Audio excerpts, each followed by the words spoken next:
Once upon a time, nestled in the heart of the sun-drenched village of Umuoma, lived a young woman named Chika.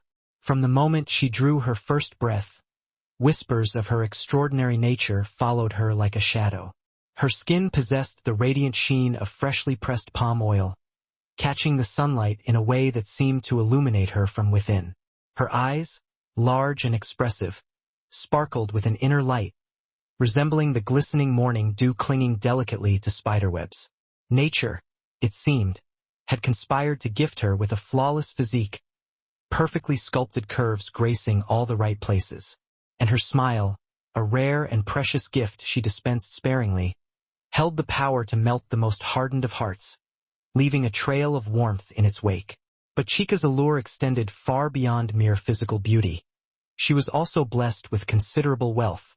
Her late father, Chief Namdi, a man revered throughout the region, had been one of the wealthiest men in the land.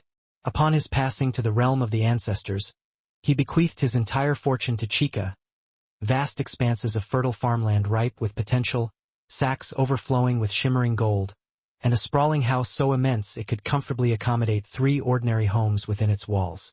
Its windows boasted panes of sparkling, imported glass.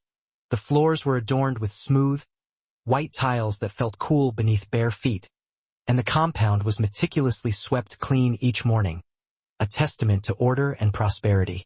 Chika is truly blessed, the villagers would often remark, their voices tinged with awe and perhaps a hint of envy. Everything she touches seems to turn to gold. Yet, despite these abundant blessings, a shadow began to creep into Chika's heart, slowly eclipsing her inherent goodness.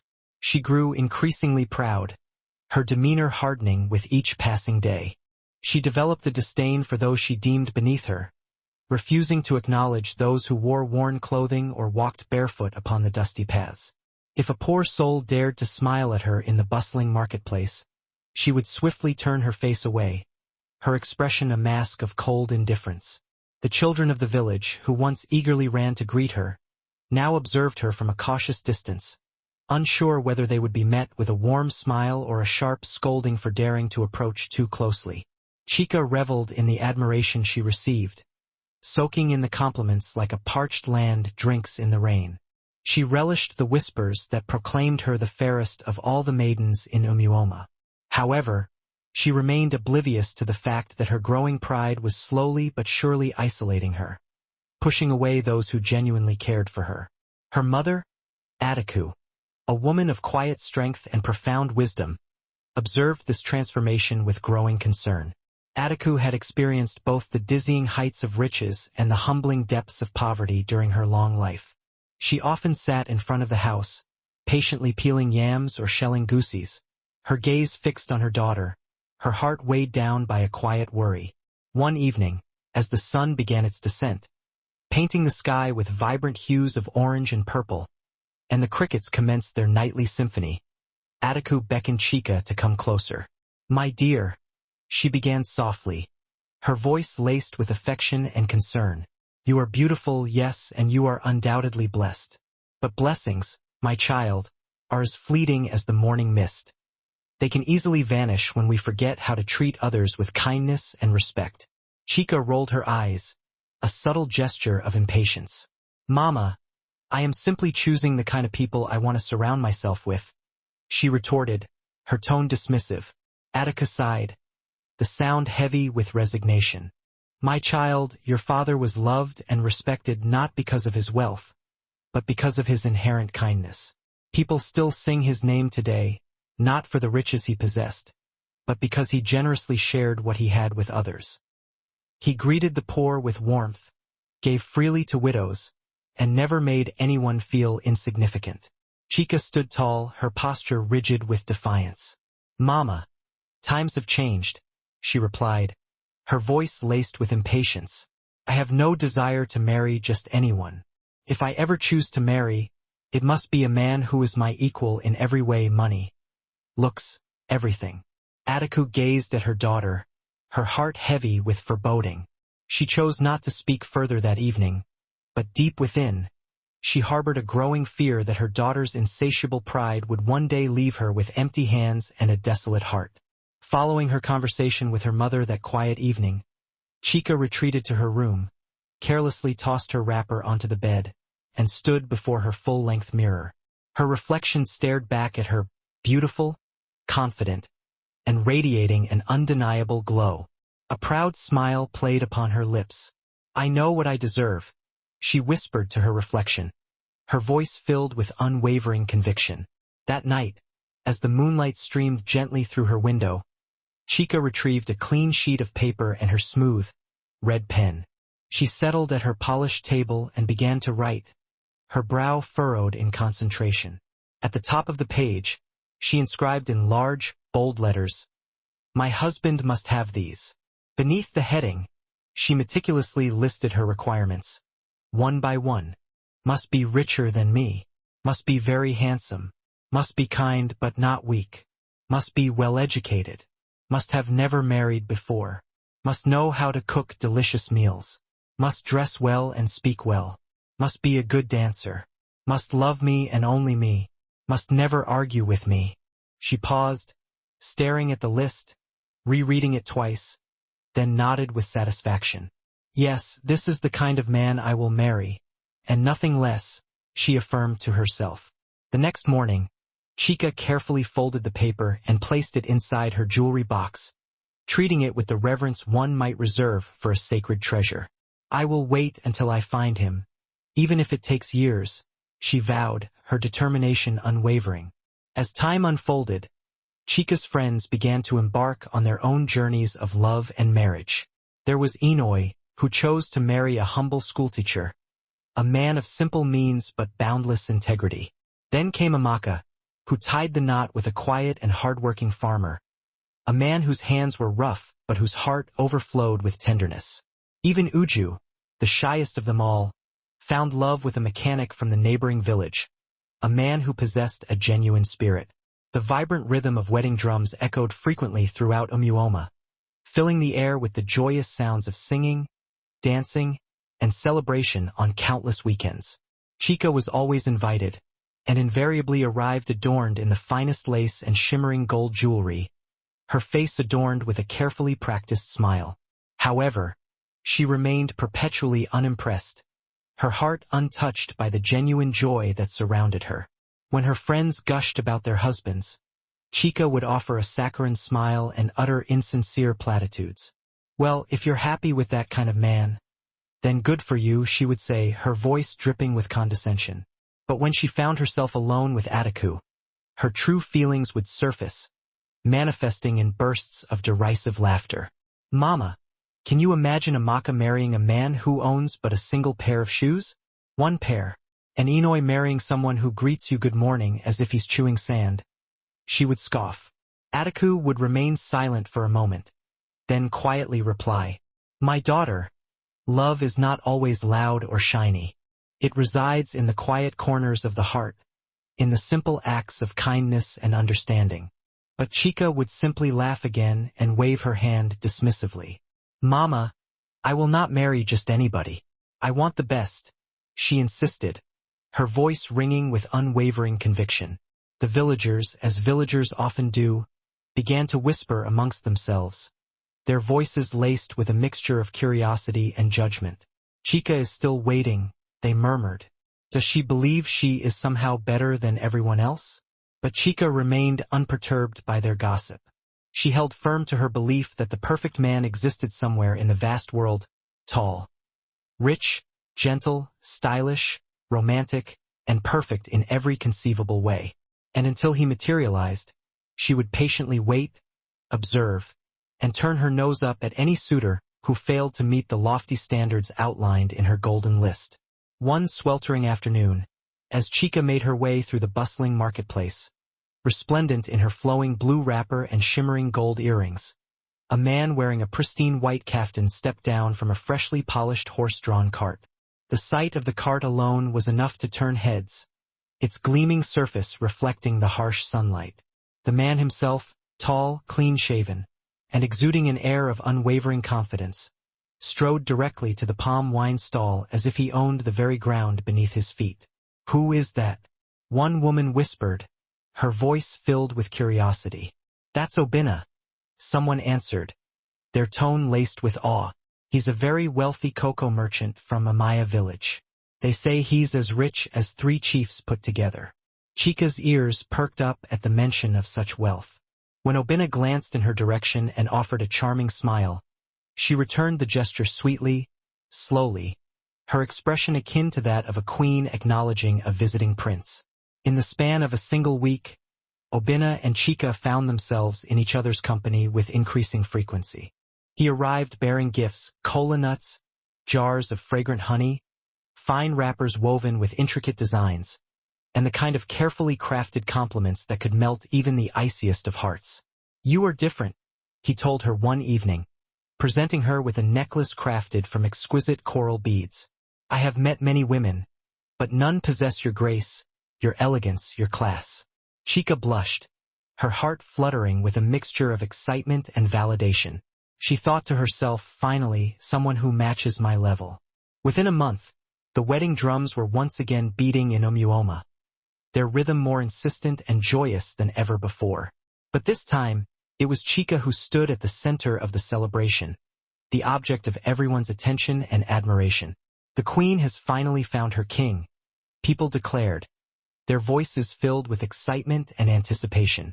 Obina and Chica were married in a grand and extravagant ceremony, a spectacle that left the villagers breathless with its opulence.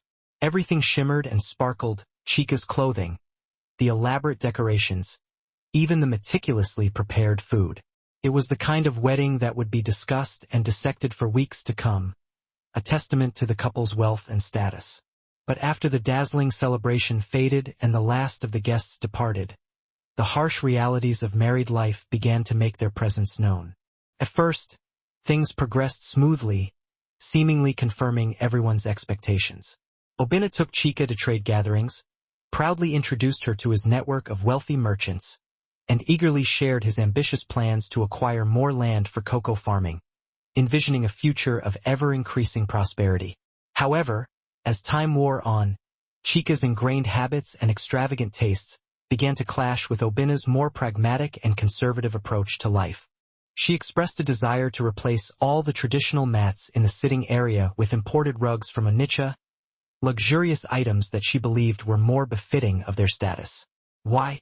Obina asked, his brow furrowed in confusion. We already possess fine mats from Nsukka, crafted with skill and care.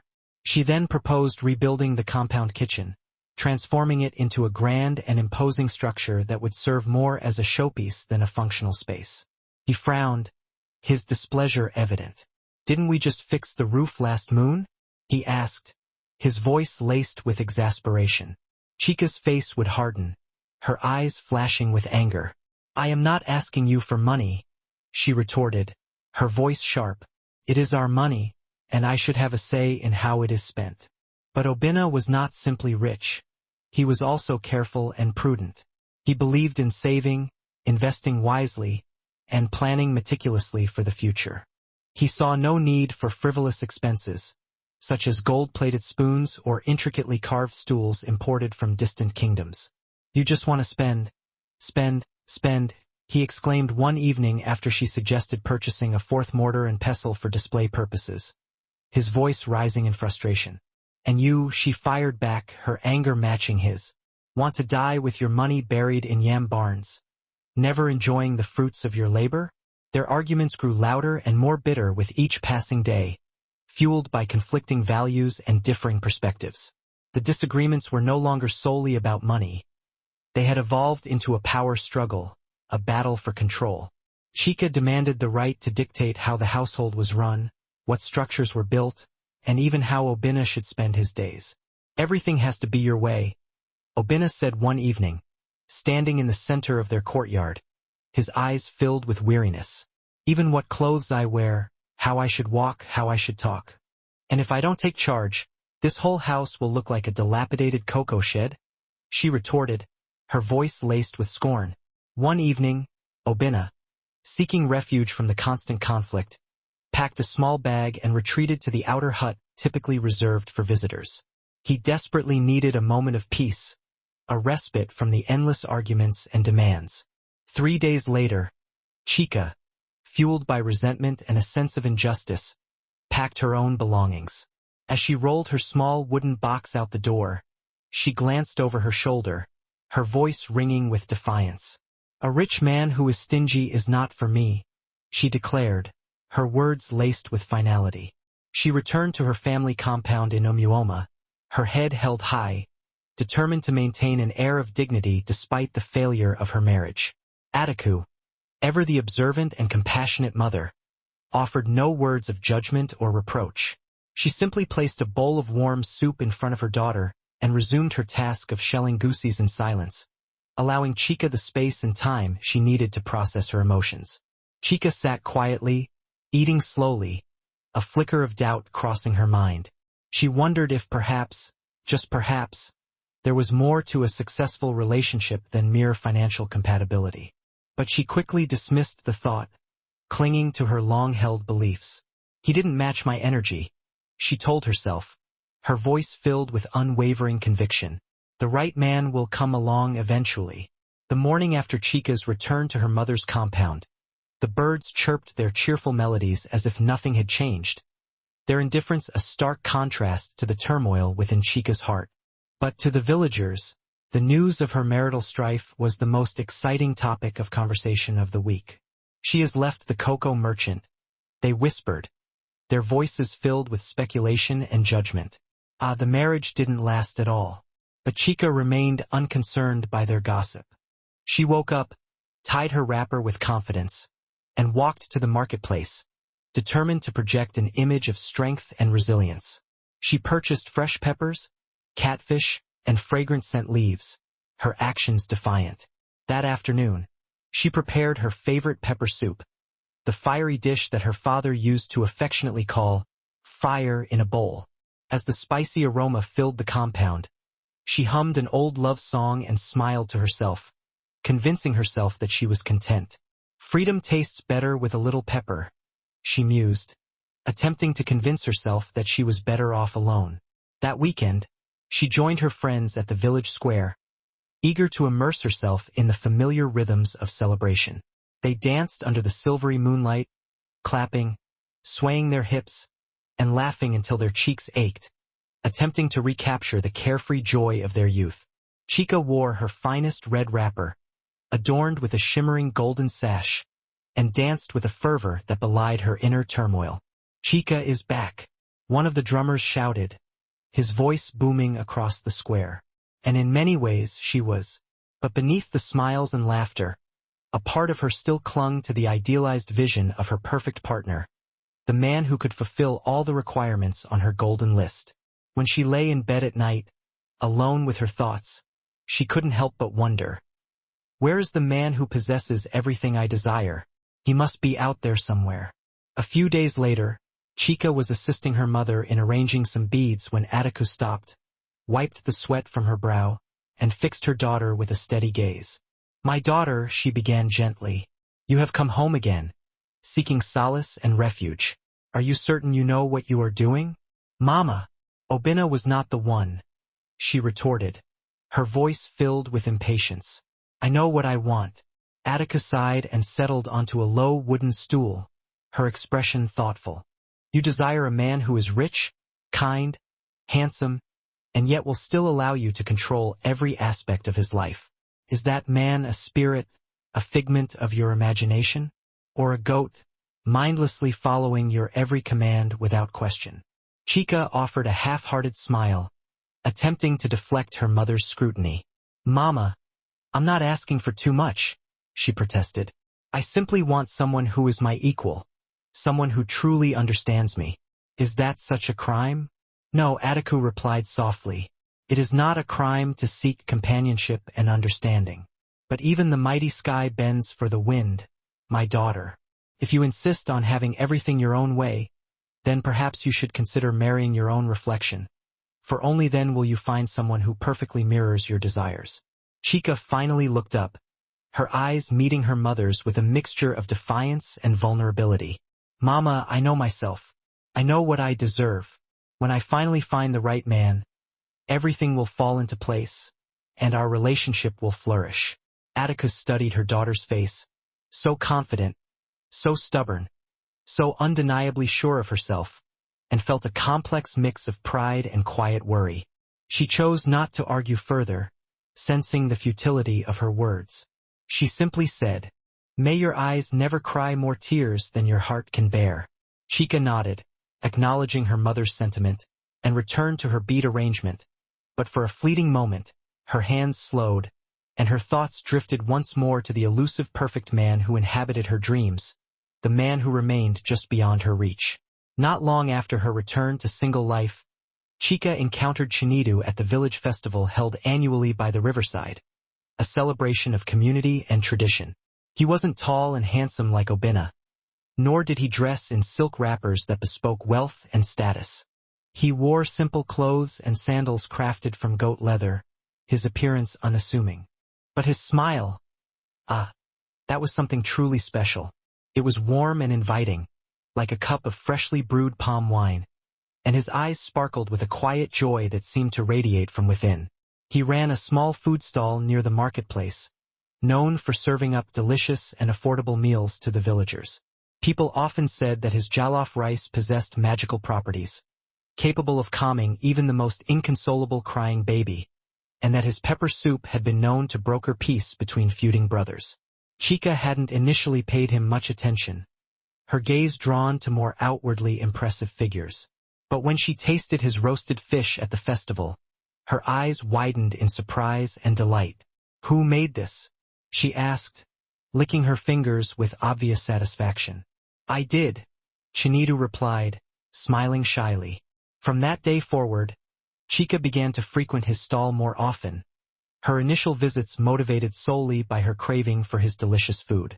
But soon, she found herself drawn to his witty jokes and the quiet, thoughtful conversations they shared beneath the shade of the mango tree beside his humble hut. He wasn't rich, that was undeniable. In fact, he possessed very little in terms of material wealth. But he possessed a kind and generous spirit, and he treated Chica with a level of respect and admiration that made her feel like a true treasure. It didn't take long before wedding drums were once again echoing throughout Umuoma, announcing yet another union. The villagers began whispering, their voices laced with a mixture of curiosity and skepticism. "Chica is with a cook now," they murmured. "Has she finally lowered her standards?" But Chica remained undeterred by their gossip. Chinidu made her laugh, his humor infectious and genuine. He serenaded her with impromptu songs while chopping onions in the kitchen, his voice filled with warmth and affection. He surprised her with roasted plantain wrapped in fragrant leaves, a simple but heartfelt gesture of his love. And every morning, he served her breakfast in bed, complete with a carved wooden spoon and a single, carefully chosen flower placed delicately on the tray. For a while, Chica felt like a queen, her every whim catered to by her devoted husband. In fact, she was the queen, the undisputed ruler of their small domain. Chinidu never questioned her choices, always eager to please her. If she expressed a desire to redecorate his hut, he readily agreed. If she disliked the way he arranged the mats, he would promptly change them without complaint. He never argued, his primary goal being to ensure her happiness.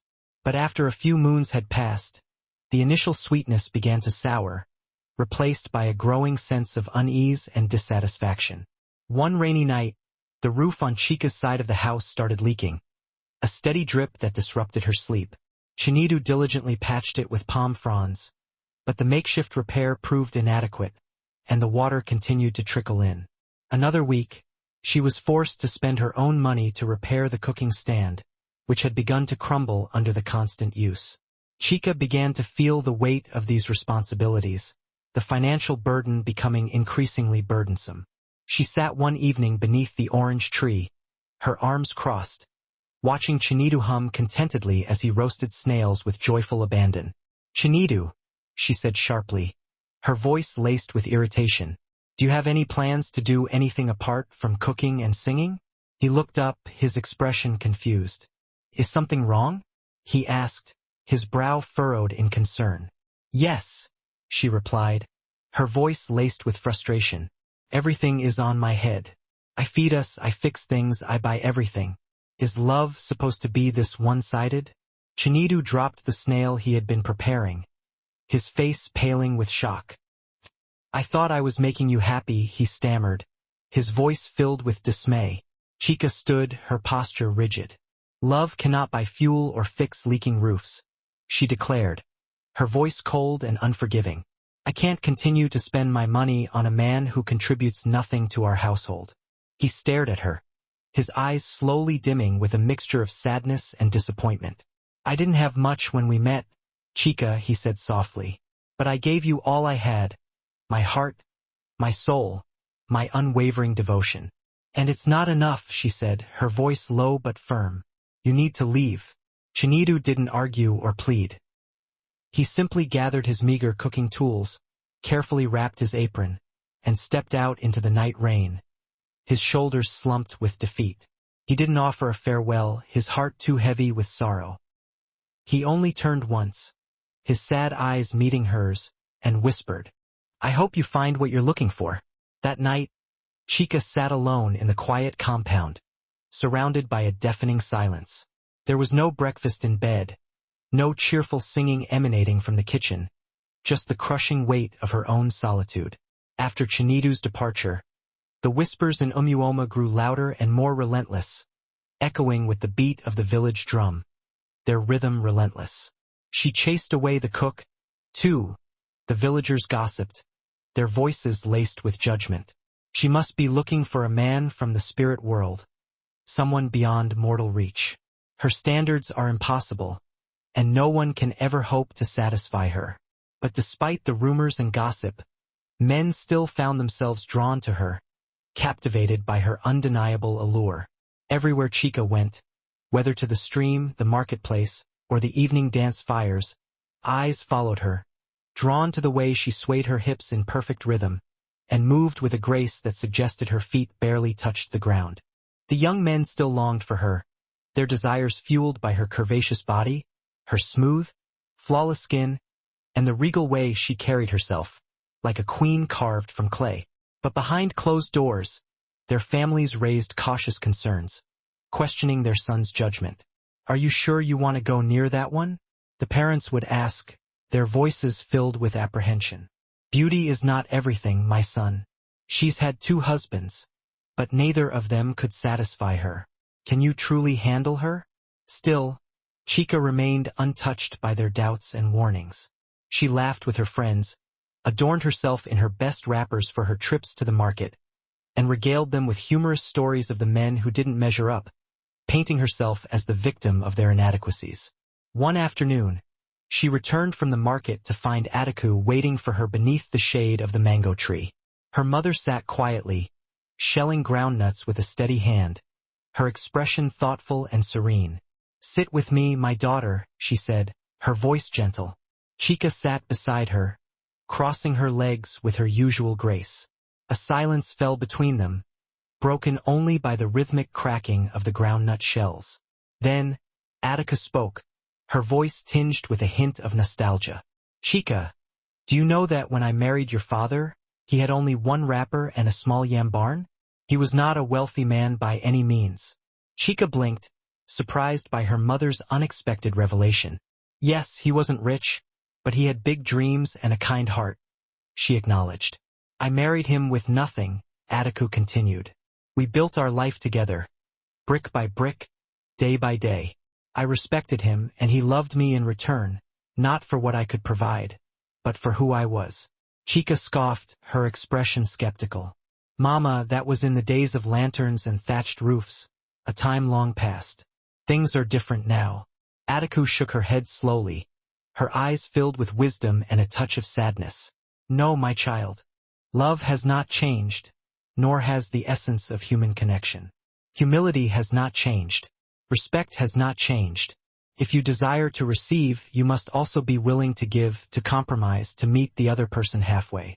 Chika's face tightened, her jaw clenched with defiance. "So, I should just marry any man who comes along, simply because I want to build a life together? I know what I want, Mama, and I will not settle for less. I'm not like those women who are content to simply settle, to accept whatever crumbs they are offered." Ataku looked at her daughter with tired eyes, her heart heavy with a sense of resignation. And have you asked yourself, Chica, if maybe, just maybe, something within you needs to change as well? Perhaps the problem lies not with the men you have chosen, but with the unrealistic expectations you have placed upon them. Chica stood up abruptly, brushing imaginary dust from her wrapper, her actions conveying her disdain. Mama, you're too cautious, too old-fashioned, too willing to accept mediocrity. These men failed me, each and every one of them. They didn't meet my standards, and that is the simple truth. Attica sighed, her shoulders slumping slightly. But who sets these standards, Chica?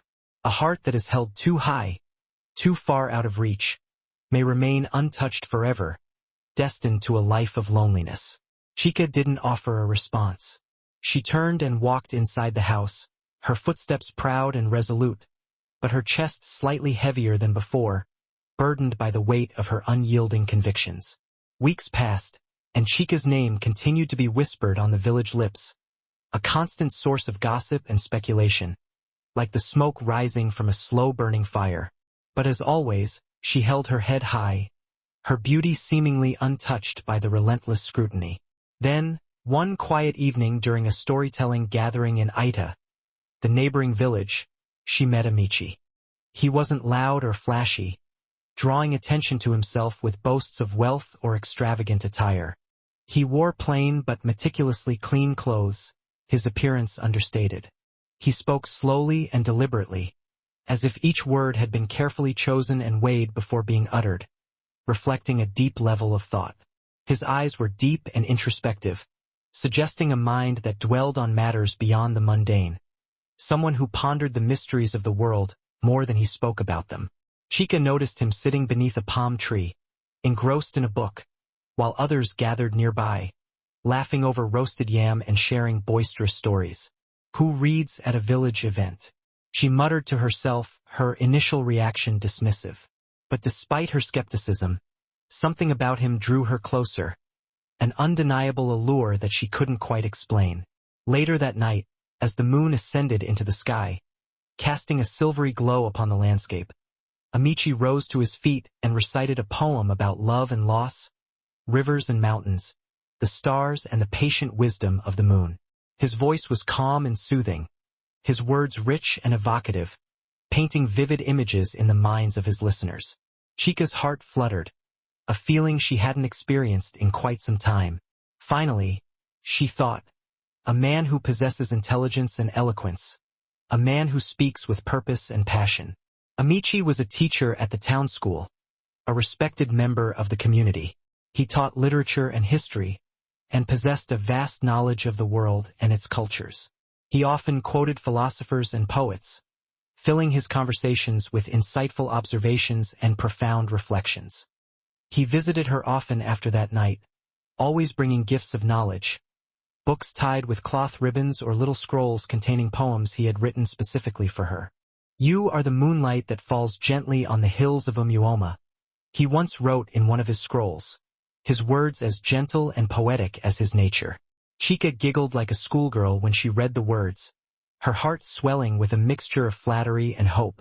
It didn't take long before the wedding drums were once again echoing through Umuoma, their rhythm announcing yet another union, another chance for Chica to find lasting happiness. This time, Chica declared to her friends and family, maybe love doesn't need riches or grand gestures. Maybe it simply needs intelligence and poetry, a connection of minds and souls. And so, she married Amici, the scholar, hoping that his intellect and sensitivity would provide her with the fulfillment she had been so desperately seeking. At first, it felt like a whole new world, a realm of intellectual stimulation and profound conversations. He introduced her to great works of literature, opening her mind to new ideas and perspectives. They had long talks beneath the shade of ancient trees, discussing life, the stars, and the true meaning of existence. But slowly, his silence began to feel cold and isolating, his introspective nature morphing into a sense of emotional detachment. Amici could sit for hours, his nose buried in his books, completely oblivious to her presence, as if she were nothing more than a piece of furniture in his study. He forgot her birthday, missed the new moon dance, and showed little interest in attending the evening village visits that she so enjoyed. When she asked him why he remained so distant, he simply said, "Books are where I feel most alive, where I can truly connect with the world." Chica began to grow restless, her spirit yearning for something more than intellectual stimulation. She missed laughter, noise, celebration, the vibrant colors of life. One night, after she had dressed in her finest wrapper for a village feast, Amici looked up from his scroll, his expression one of mild annoyance, and said, "Must we always attend these loud and boisterous gatherings? Can't we find more worthwhile ways to spend our time?" Chica turned sharply, her eyes flashing with anger. "So, I should simply become a shadow, a pale imitation of you, spending my days reading dust-covered books and forsaking all the joys of life?" He looked at her with quiet eyes, his expression unreadable. "I thought you loved that I was thoughtful, that I possessed a deep and inquiring mind," she said, her voice laced with sarcasm. "I need a man who knows how to enjoy life," she continued, her arms crossed defensively. "Not one who is married to his books, who finds more comfort in the written word than in human connection." Silence hung between them like a thick, suffocating smoke, a testament to the growing chasm that separated their two worlds.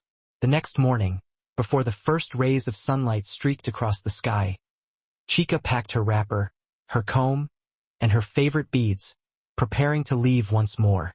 As she stepped out of the hut, Amici didn't attempt to stop her, or even offer a word of farewell. He simply nodded once, his gesture detached and impersonal, like someone finishing the last line of a sad poem. And once again, Chica returned home, her hopes dashed, her dreams shattered. Attiku watched her come in again, alone and without a husband beside her, her expression a mixture of concern and disappointment. This time, she offered no words of comfort, no platitudes of support. She just turned the soup on the fire and stirred it slowly, her actions speaking volumes. The evening after she left Amici, Chica sat alone in her room, the soft glow of a clay lamp casting long, dancing shadows on the wall. Outside, the frogs croaked beside the stream, and the wind whispered through the raffia trees, their sounds mocking her solitude. She rose slowly, her movements deliberate, and walked to the corner of her room, where she uncovered her mirror, a tall, carved wooden frame with a glass surface that her father had brought long ago from across the great river, a treasured possession. The surface was cracked slightly in the corner, a mark from when she had accidentally knocked it over after her second marriage had ended, a small but persistent reminder of her failures. But tonight, she didn't focus on the crack, the imperfection that marred the otherwise flawless surface. She focused instead on her reflection, the image that stared back at her with unwavering confidence. Her smooth skin, the soft curve of her chin, her full lips, her proud shoulders, and the way her waist curved like a woven basket, all combined to create a vision of undeniable beauty. She turned to the side and admired her shape, then tossed her hair back with a small smile, her expression one of self-admiration. "Even after all this, look at me," she whispered, her voice filled with pride and self-assurance. "Too perfect to settle for just any man." Her voice was steady, unwavering. Not a single tremor of doubt betrayed her carefully constructed facade. Not once did she think of Chinidu's laughter in the kitchen, the simple joy he found in everyday tasks. Not once did she remember the way Amici's voice softened when he said her name, the genuine affection that had shone in his eyes. Not once did she ask herself, "Did I give enough? Did I try hard enough to make these relationships work?" Instead, she gently touched the side of her cheek, her fingers tracing the smooth contours of her face, and said, "It was never my fault. They were not good enough, not worthy of my love and devotion. They couldn't rise to meet me, to reach the level of perfection that I deserve." 2 days later, the village square buzzed with energy and excitement, filled with the rhythmic beat of drums and the joyous cheers of the crowd gathered for the IRIG festival, the celebration of the new yam harvest, a time of abundance and renewal. Chica, wrapped in deep orange and gold, stepped out into the square, her presence radiating warmth and vitality, like the sun itself had come to dance among them. Women whispered in admiration, their eyes following her every move, captivated by her beauty and grace. Men stood still as she walked past, their hearts pounding in their chests, drawn to her undeniable allure. Her waist beads peaked slightly as she moved, her steps sure and confident, her back straight, her hips rolling like the waves of the big river, her movements captivating. "She's so fine," one young man murmured, his voice filled with admiration. His friend nodded beside him, his expression thoughtful. "Yes, but are you ready for the fire that follows her beauty? Are you prepared for the demands, the expectations, the whirlwind of emotions that come with her?" Most of them watched from a distance, their eyes filled with desire, but their hearts. Matsi, a prosperous farmer from Idayama, a village celebrated for its fertile land and industrious people, was no ordinary man. His wealth was evident in his numerous yam barns overflowing with produce, the expansive acres dedicated to cassava, and the fields that seemed to stretch limitlessly beyond the rolling hills. A striking figure, Matsi possessed a tall, robust frame, skin bronzed by the sun, and a smile so radiant it could dispel the gloomiest of days. His laughter was infectious. He greeted everyone by their name, and, surprisingly for a man of his stature, he harbored a genuine love for cooking. Rumor even had it that Matsi could single-handedly prepare a delicious pot of soup. His compound was said to be vast, yet he remained unmarried, a fact that piqued the curiosity of many. When Chika encountered him at a harvest celebration, her eyes sparkled with interest. Here was a man who appeared to possess all the desirable qualities: wealth, strength, a joyful spirit, and even domestic skills. Could he be the one? She wondered, mentally ticking off the boxes. In what seemed like the blink of an eye, their union was sealed in marriage. Unlike her previous experiences, Chika did not return to her mother's house after the ceremony. Instead, she relocated to Matsi's sprawling compound in Eziyama, a meticulously maintained estate with expansive fields, an inviting kitchen, and a team of workers who respectfully addressed Matsi as Odogu. Initially, everything seemed idyllic. Matsi diligently brought home fresh produce from his farm each day. He insisted that the servants rest while he personally prepared her garden egg stew. His smile never faltered, even when she became irritable over trivial matters, and he never raised his voice in anger. Chika reveled in the comfort and luxury of her new life. However, as time passed, the initial charm began to wear thin, replaced by a growing sense of discontent. Matsi would rise before dawn, before even the roosters crowed, dedicating his days to tilling the land, directing the workers, inspecting the yam barns, and returning home with aching feet and hands stained with dirt. Chika, on the other hand, longed for leisurely mornings and intimate conversations. "Matsi, you are always busy, always working," she complained one afternoon. "You hardly spend any time with me." He looked up from meticulously tying bundles of yam. "My love, I do all of this so that we can eat well and live comfortably. But what about me?" she insisted. "You don't compliment me anymore. You don't even notice my new wrapper." Matsi frowned slightly, his brow furrowed with concern. "I did notice, but I thought ensuring our family's sustenance was more important than discussing clothes." As the days turned into weeks, their conversations increasingly devolved into arguments. She accused him of becoming distant and cold, while he countered that she was becoming ungrateful.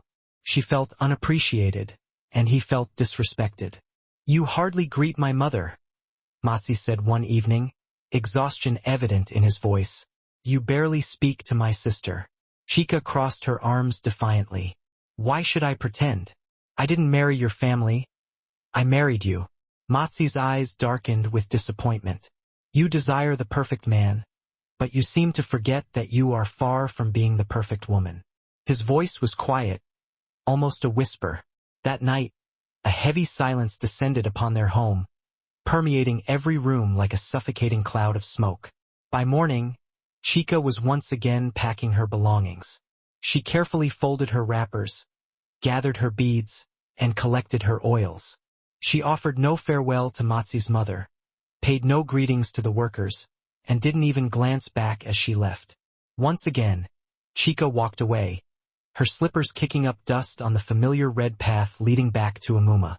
Ataku watched her daughter's return, not with tears or regret, but with the same unwavering pride she wore like an invisible crown. Her fourth husband now in the past, her fourth chance shattered. Her entrance into the compound did not elicit whispers or furtive glances. The children playing outside barely acknowledged her presence. Her once captivating story had faded into a muted silence. She pushed open the wooden gate to her father's compound and stepped inside. The grand doorway welcomed her, and the polished floor tiles gleamed as brightly as before. However, the atmosphere felt different, heavier, as if something precious had been irretrievably lost. She wandered from room to room, the parlor, the guest room, the corridor adorned with mirrors. Everything was in its place, yet the house felt strangely cold and uninhabited. She paused at the kitchen door, half expecting to hear the gentle melody of Chinadu's humming. But there was only silence. She walked past the living room and glanced at the corner where Matsi had once left his farm boots. It was empty. Upstairs, her wardrobe stood full, wrappers, beads, head ties, and perfumes lined up like meticulously arranged soldiers, but there was no one to admire them. Chica sat on the edge of her bed, staring at her reflection in the tall mirror.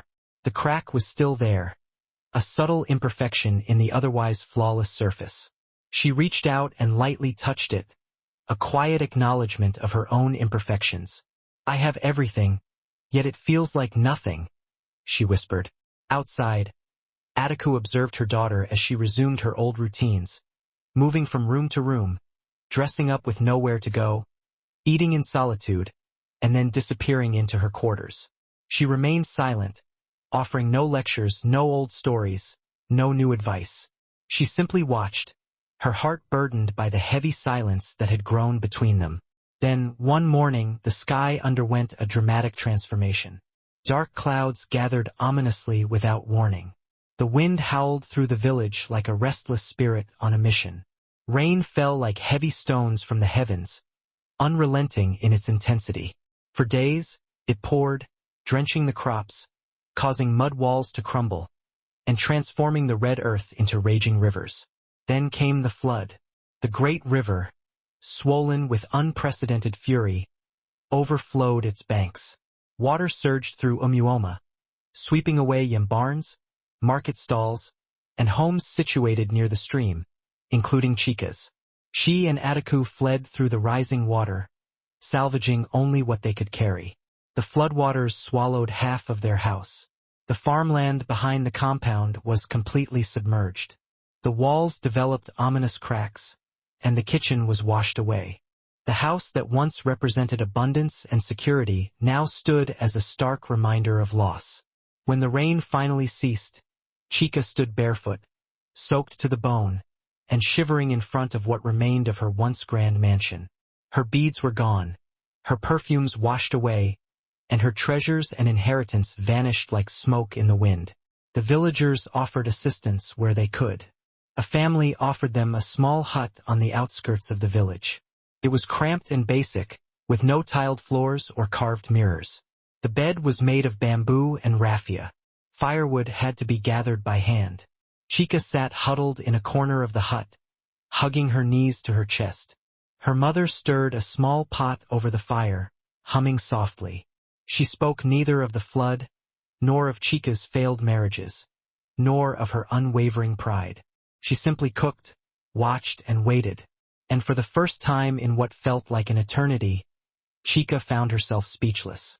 It was nothing like the houses she had once called home. There were no servants, no fine plates, no rose-scented soaps, just Chica, her mother, and a few humble cooking pots. For the first time in her life, Chica was forced to do everything for herself. She fetched water from the stream in a heavy clay pot that left her shoulder bruised and aching. She swept the compound at dawn, using her bare hands and a short, inadequate broom.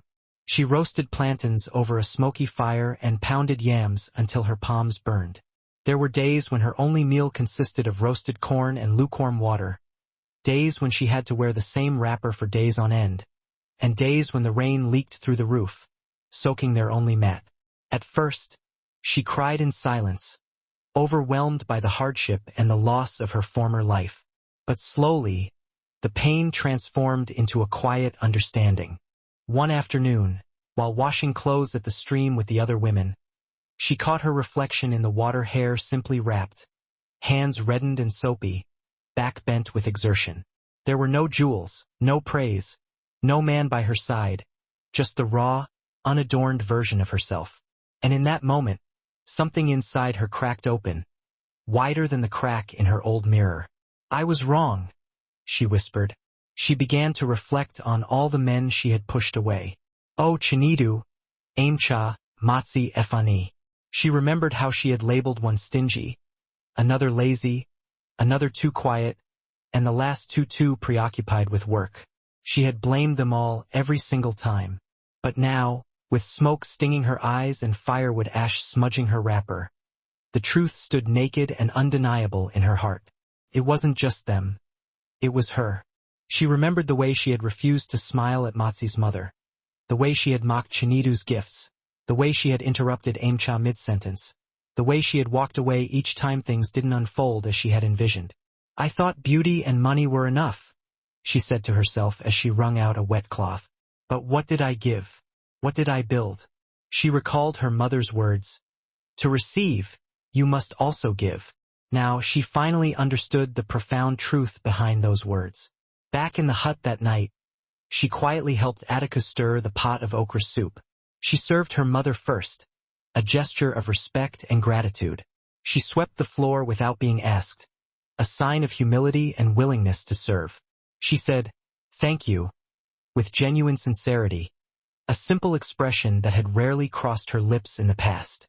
When Atticus handed her a wrapper, Chica felt a pang of guilt and shame. She felt small and insignificant, but strangely, she also felt free. The grip of pride had loosened, and in its place, something new and unfamiliar was beginning to sprout: gratitude, humility, and a desire for change. The rains returned, heavy and relentless, soaking the earth for days without respite. The small hut that Chica and Atticus now called home creaked and groaned under the weight of the storm. Cold wind seeped through every crack and crevice. Water dripped from the patched roof, forming small puddles near their mat. By the fourth day, Chica fell ill. It began with chills in the night, followed by a raging fever and a debilitating weakness that left her too tired to even lift her head. Her once vibrant eyes were now dull and glazed, and her voice was barely above a whisper. Atticus sat beside her, wiping her forehead with a damp cloth, her eyes filled with worry. She had no herbs, and there was no healer nearby who owed them a favor. The wealthy men who once frequented their gate no longer passed by. Chica, once the pride of the village, was now just a woman, burning with fever in a leaky hut. That evening, as thunder rumbled ominously in the distance, a soft knock echoed at the door. "Who is it?" Atticus asked cautiously. A calm, gentle voice replied, "I am Ikenna, the healer from Obi village. I heard there is someone here who needs help." Atticus cautiously opened the door. There he stood, Ikenna, not strikingly handsome, not dressed in fine cloth, and with no elaborate jewelry adorning his neck. His wrapper was plain, his feet dusty, and his beard short and neatly trimmed. But his eyes held a steady and unwavering kindness. Without uttering another word, he stepped inside, knelt beside Chica, and gently placed a hand on her wrist. He checked her pulse, listened to her chest, and spoke to her in a soothing voice. "Her body is weak, but her spirit is strong." He then pulled a small pouch from his satchel, boiled a mixture of leaves in water, and slowly fed it to her, sip by sip. For 3 days, Ikenna remained in their humble hut. He cleaned her wounds, prepared more herbal remedies, and sat quietly by her side when she slept. When she was awake, he asked no probing questions about her past. He simply listened, not only to her spoken words but also to the unspoken language of her silence. And in that silence, Chica began to experience a sense of peace that she hadn't known in a very long time. He didn't try to impress her with his accomplishments or possessions. He didn't boast of wealth or land. He didn't stare at her for too long, nor did he pry into her past. He simply treated her like a person, not a project to be fixed, not a prize to be won. When she was finally strong enough to sit up, she looked at him, her eyes soft with an unfamiliar emotion. "You know," she said, her voice still weak but steady, "you're nothing like what I wanted." He raised an eyebrow slightly, amused by her statement. No, she said, laughing for the first time in weeks. "You're not very handsome. You're not rich. Your wrapper is older than mine. You didn't arrive on a fine horse." Ikenna chuckled softly as he continued to stir a pot of herbs. "But," Chika continued, looking down at her hands, "when I'm with you, I feel something I've never truly felt before." "What's that?" he asked gently. She smiled faintly, her eyes shining with newfound truth. "Peace." Ikenna didn't respond with words. He simply smiled, and in that smile was something deep and profound, like the gentle flow of a river after a storm. As the days passed and the relentless rains gave way to gentle sunshine, Chika grew stronger, not just in body, but also in heart. Ikenna, the healer who had so diligently cared for her, visited daily, but he no longer came solely to check her pulse or prepare bitter herbal concoctions. He came to walk with her, to sit under the shade of the mango tree, to discuss the wind, the soil, the healing power of leaves, and the quiet wisdom of the earth. He taught her how to plant scent leaves and identify healing roots. He encouraged her to touch the bark of trees and listen to the music of birdsong. He spoke softly and only when necessary, allowing silence to sit between them like a comfortable old friend.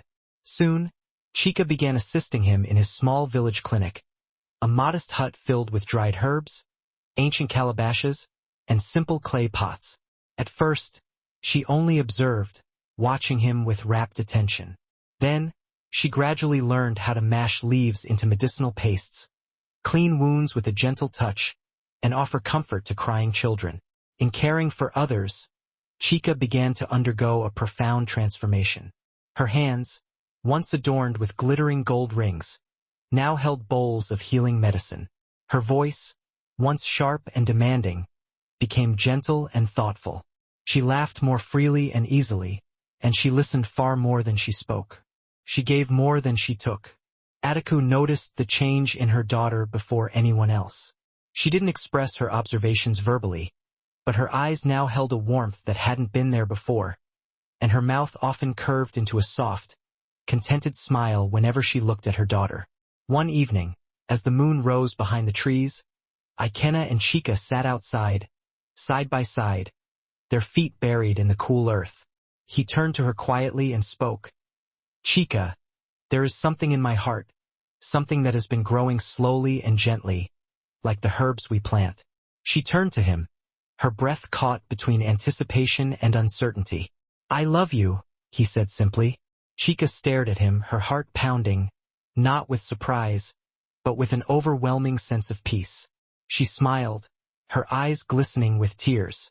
"I've had men with gold, fine words, and polished shoes, but I never felt this." "This?" he asked softly. She reached out and placed her hand in his. His hand was calloused but warm and reassuring. She felt calm and safe. He didn't ask for more. They were married a few weeks later in a small, intimate ceremony.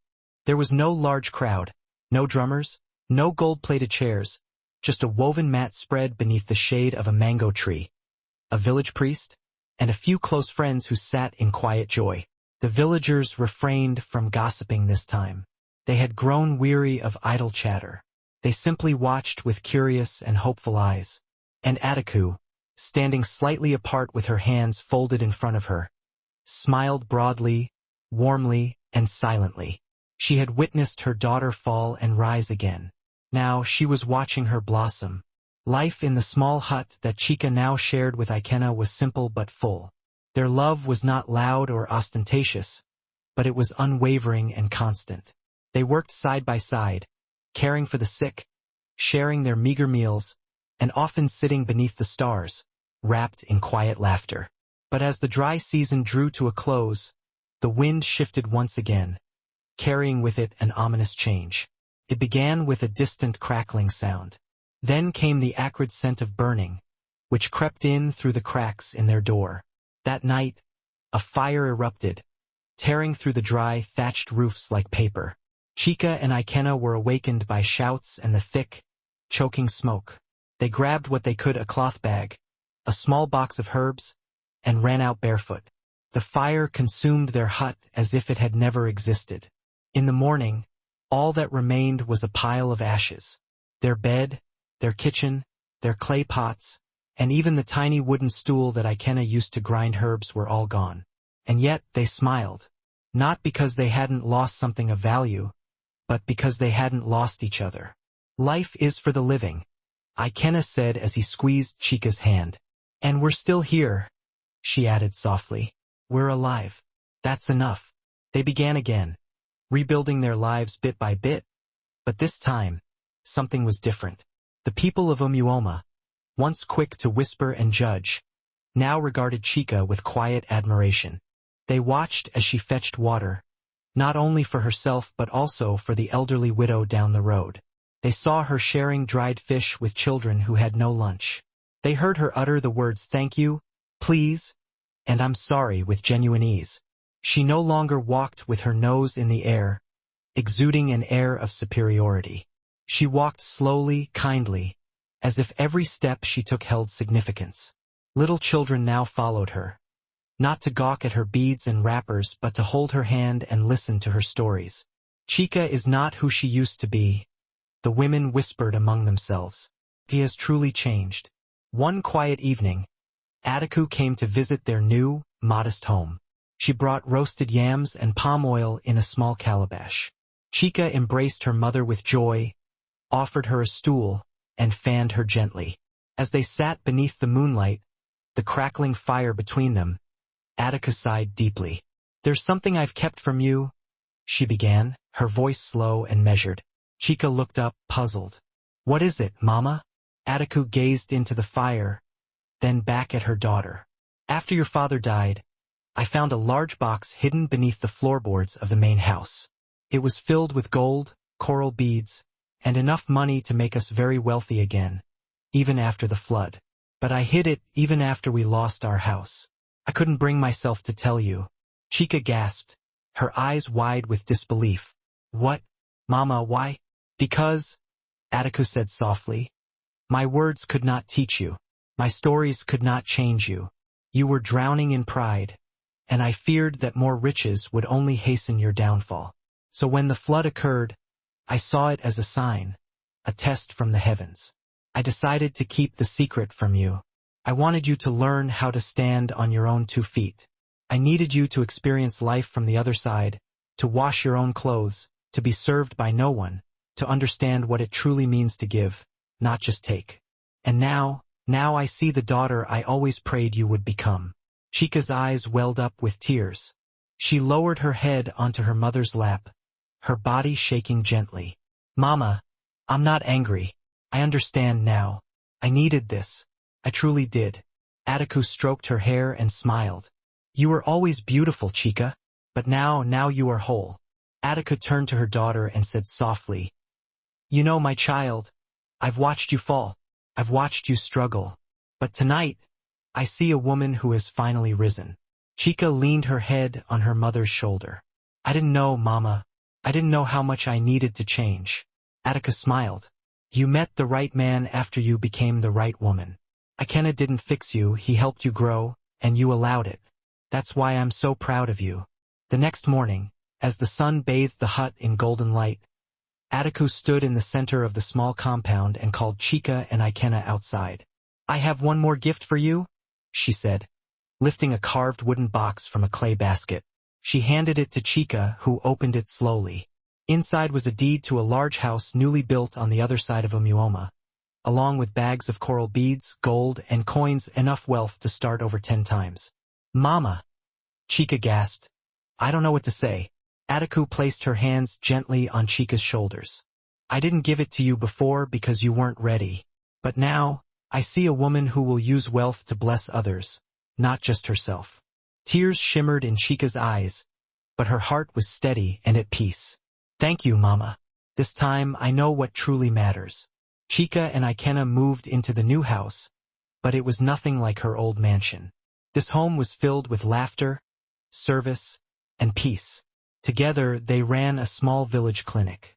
Ikena handled the preparation of herbal remedies, while Chica greeted the patients, cleaned wounds, fetched water, comforted crying children, and even assisted in delivering babies. She was no longer just admired for her beauty and curves. She was loved for her kindness, compassion, and unwavering dedication to her community.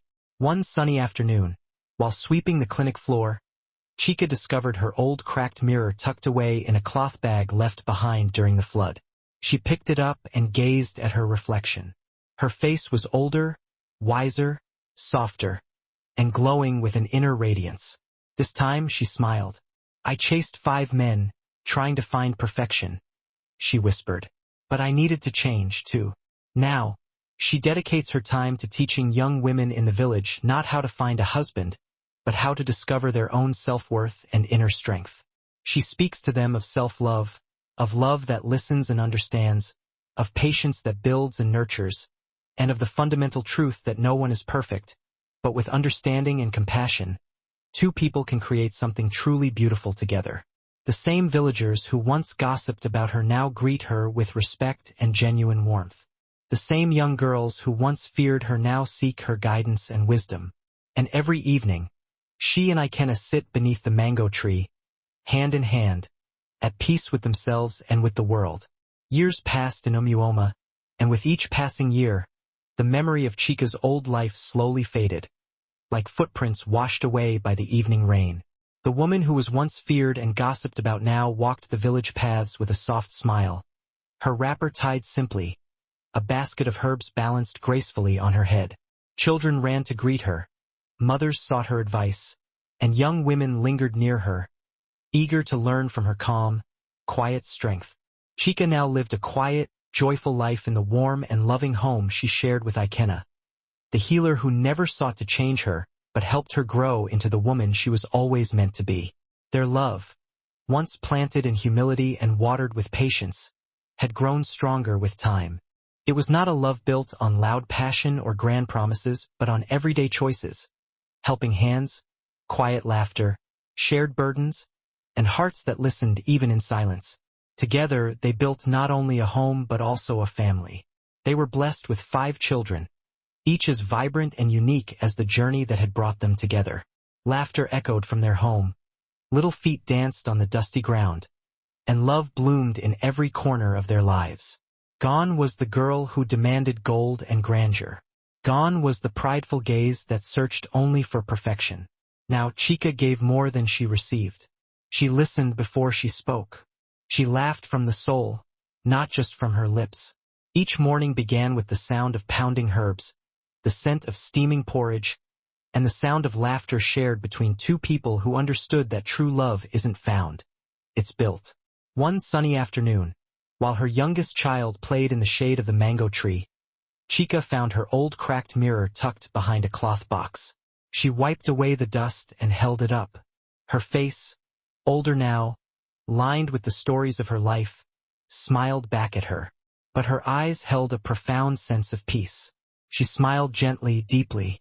"I chased 5 men, trying to find perfection," she whispered. "But I needed to change, too. 5 husbands taught me what no riches ever could. True happiness isn't found, it's built." Now, what she teaches young women in the village is not how to find a husband, but how to find themselves. She speaks of self-worth, of love that listens, of patience that builds, and of the fundamental truth that no one is perfect, but with understanding and compassion, 2 people can create something truly beautiful together. Although she now lives in a big house, she knows that it's not about the house or the luxury. The morals of Chica's journey are clear. True love isn't perfect. It's about understanding, growth, and mutual respect. Wealth, status, and physical appearance do not guarantee happiness. Sometimes what we need is vastly different from what we initially desire. Being a good partner is just as crucial as finding one. And a perfect marriage isn't about finding the perfect person. It's about becoming one and building a life filled with love, compromise, and unwavering mutual respect.